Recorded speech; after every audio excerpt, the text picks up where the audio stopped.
देश में paper leak की समस्या को लेकर जमकर बवाल हो रहा है। इस मुद्दे पर विपक्ष लगातार सरकार को घेर रहा है। इसी क्रम में कांग्रेस के पूर्व अध्यक्ष और रायबरेली से सांसद राहुल गांधी ने पीएम मोदी को निशाने पर लेते हुए कहा कि वो कहते हैं कि रूस और यूक्रेन की लड़ाई रुकवा दी, लेकिन देश में पेपर लीक की समस्या नहीं रोक पा रहे।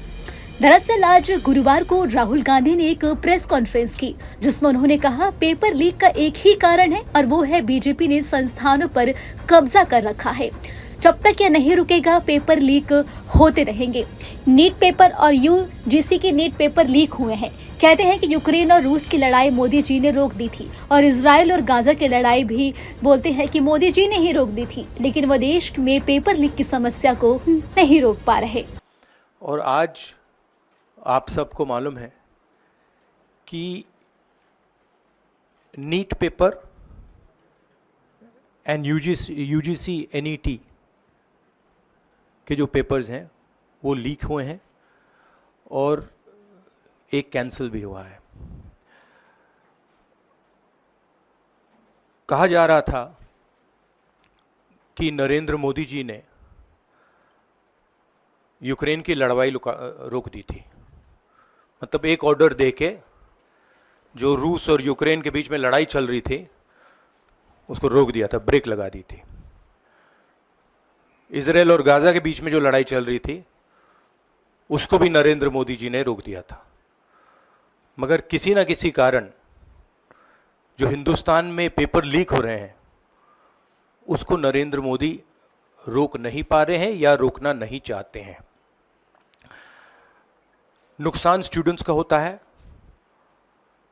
जो हिंदुस्तान के स्टूडेंट्स हैं, मैं जानता हूं कि आप इन एग्जाम्स के लिए महीनों सालों काम करते हो। ये आपका फ्यूचर है और आपके फ्यूचर से खिलवाड़ किया जा रहा है। मध्य प्रदेश में व्यापम हुआ और अब उस व्यापम को नरेंद्र मोदी जी और उनकी सरकार पूरे देश में फैलाने का काम कर रही है।